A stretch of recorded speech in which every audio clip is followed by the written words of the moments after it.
Rotted Reviews, and today we continue on with Patron Appreciation Month all through October as I take the folks that have supported me just that little bit above and beyond and show them, well, thank you, by asking them, what do you want me to watch and review? As long as it's horror, and as long as I haven't reviewed it before, it's fair game. Now, I'll be honest, I was expecting to have a pretty good mixture in here of movies that they thought were really good and wanted me to review that I haven't done before, perhaps some hidden gems that they wanted to bring into the public spotlight a little bit more, as well as movies that just they want to flat out watch me squirm and make me hurt.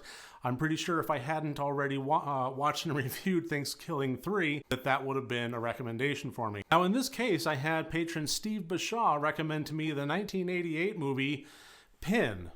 And I really didn't know in which category this really landed. I had never seen this before. All I really knew about it was some Twitter feeds that posted some pictures of an anatomically correct see-through mannequin. That's really all I knew. And when we're talking 1980s movies about killer see-through mannequins, well, the sky's the limit as far as how low it can go. But I took all those thoughts of reservation, shoved them off to the side, put on my hat of objectivity, and gave it a watch. And boy, am I glad that I watched this with an open mind, because this was a really surprising film for me. Now, this was written and directed by Sanders Stern, based on a novel by Andrew Niederman, and you may recognize Sanders Stern as the director of Amityville: The Evil Escapes. That's right, the one with the haunted floor lamp. No. We're going to take those thoughts, put them off to the side. Open mind. Now, we open with this movie introducing us to the character of Dr. Linden, played by the iconic Terry O'Quinn, who you may remember as John Locke from the show Lost. And Dr. Linden is a family man. He has a wife and two kids, Leon and Ursula. But also, as kind of an outside the family member, he also has Pin, who is basically, well, a medical dummy. He's a see-through dummy that's anatomically correct to use as an educational instrument. But Dr. Linden goes a little bit above and beyond as far as that goes. First of all, Pin is kept in the doctor's office to be used as the teaching tool he was designed for.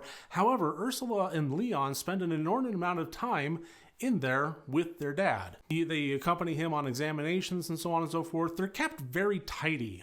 They're not allowed to play with the rough and tumble neighborhood kids, not allowed to track dirt into the floor. Their mother is extremely, well, clean. And their dad is very proper. They have a very strict set of rules, and they grow up a bit sheltered because of that. And when it comes time to teach them a lesson, it seems like it comes down to, well, the mother, the father, and Pin being a guiding voice for them, using the ventriloquist voice of Dr. Linden as he throws it across the room to talk as Pin and educate the children on various aspects of life. If I wore clothes, then no one could see inside me, and I wouldn't be any good for teaching anymore. Now, this causes problems as they grow up, and the movie kind of fast forwards into them being teenagers as we start to realize that Leon, in particular, is a little bit, well, let's just say that his relationship with Pin is problematic. Let's talk to Pin. Leon, I'm coming to you with the biggest problem of my whole life, and you want me to get advice from it. From what? He's not keen on calling him a dummy. He's certainly not keen on anybody else calling him a dummy.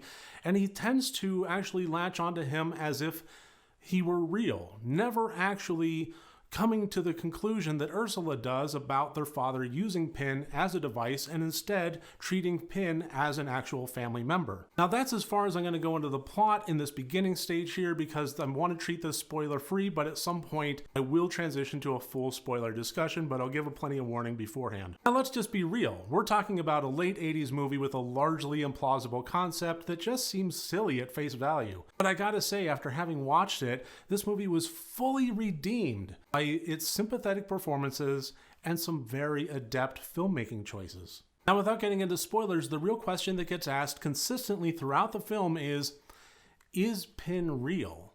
And I don't mean real as in a tangible object, I mean real as in conscious and living in some way, shape, or form, cursed or what have you. But is his relationship with Leon based on psychosis or based on something more malevolent? And the one thing that I was most impressed with this film was how it kept the tension going.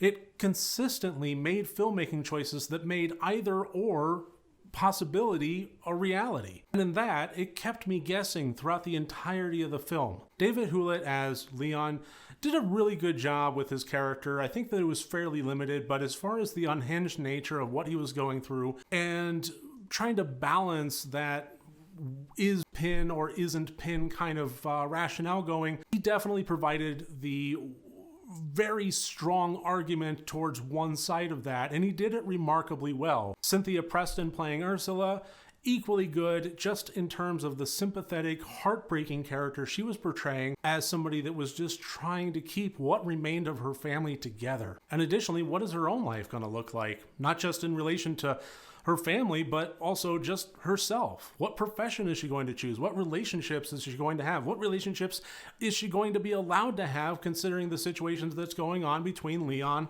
and Pin?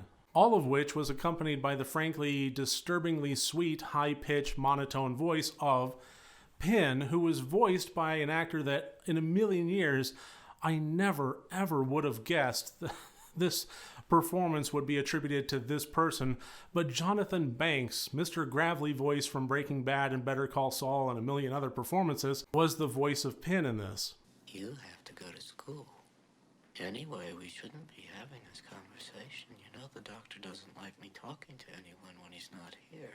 And I think that about wraps up pretty much what I want to say about this movie on a spoiler-free level. If you have any reservations about this film because of the late 80s camp and cheese potential, I would say that it's somewhat there. This does have a very soft, very pastelish quality to it that kind of almost feels TV movie of the week, but it doesn't really hold back that much either. This really is a full-fledged horror film in its own right, and I do very much recommend it. So now we're going to go ahead and take a little break here, and when we come back, I'll get into some spoiler talk. So if you have not seen this movie before, or if you care about spoilers, please stop watching now. All right, getting into some spoilers here. Now, first of all, the very, very ending. I do like how it was bookended, wrapping back around to the kids peeking through the window segment at the very beginning. However, I did find it a bit obvious. I don't know if it was because of that beginning, if it kind of stuck in my brain, or what, but I did find it to be, well, extremely obvious, to be honest. But even so, I found the whole movie to be extremely enjoyable, and the ending was very satisfactory. I thought it was a good, well, end cap on the storyline, even if it did kind of land a bit high on the predictability scale. But I think I kind of want to take this opportunity, as long as we're talking about spoilers, to go ahead and chime in with my theory, because really, this whole thing is, was Leon just insane, or was Pin real? Was he some cursed object that passed down from family member to family member? How did the nature of Pin come about? And I guess my theory on that is that Leon was indeed schizophrenic and Pin was nothing more than just a dummy. I do think that this film was masterful in how it delivered both sides of the argument equally well. With Pin sitting up in the back seat, yeah, it could be kind of explained with the curve of the road and so forth, and then the blanket coming off of it. It could be explained. That's the thing, is whatever argument you want to, whatever side you want to take, you can deliver a very valid argument supporting it. I don't really think that there is necessarily a right answer. I've never read the novel, but as far as just what the film is presenting to us, it just kind of comes down to debate. And I love movies like that. I love movies where I can get into a debate with somebody that feels differently than I do. And, it's not to really be adversarial with one another. It's just to kind of have a little fun and spar verbally. And I think not necessarily supporting my theory, but still just an interesting conversation piece as far as my theory goes is Dr. Linden being scared. When Dr. Linden caught Leon talking to Pin, he was really scared. And that really kind of caught me by surprise in terms of, I guess it could be kind of unsettling, but he was truly frightened in a way that I think went above and beyond just kind of, well, that's weird. Ordinarily, father would just kick his son in the butt and smack him over the head with a hat and say, that ain't right. Don't do that. No, he showed true terror. Ushered his son out, asked him to leave silently, and then took Pin away. Just no argument about it whatsoever. This is something that just needs to happen. And I think it also kind of wraps around to when Leon was a child and he saw that his father was continuing to talk to Pin back and forth after he left the examination room. And I think that what that speaks to is the nature of hereditary schizophrenia. I think that Dr. Linden also had schizophrenia. I think that he was mistaking Pin for a real person, but had the wherewithal to at least recognize some level of that. And when he saw that perhaps that passed down to his son, that was an immediate terror moment, and he needed to get rid of the object. He knew that he had it under control, but not necessarily that Leon would, especially considering the emotional response and the emotional attachment that he has seen Leon have with Pin. The only thing that really doesn't substantiate my theory and really hold water is how Leon could have just simply fallen ass backwards into ventriloquism. It really is an art that has to be learned, but who's to say that he didn't, or in the time that he was growing up from a kid to a teenager? Who's to say that on some level he didn't realize that, Pin was a ventriloquist dummy and set out to study and make him real as well? It's tough to say what the mind fills in the blanks with and what the mind allows to be real and not real for an individual person, especially when we're dealing with mental illness such as schizophrenia, which is very detrimental and still has a relative amount of unknown to it. But that's 32 years later. I'm still talking about 1988, where modern psychiatry as we know it now is still learning to stand on its own 2 feet and walk, much less fly. So that's my opinion. That's generally what I would think of what was going on, my theory of the movie. I would love to hear from you about yours. And moreover, I really want to thank you for watching this and for supporting me. If you like this, please click like and subscribe. It helps me out more than you know.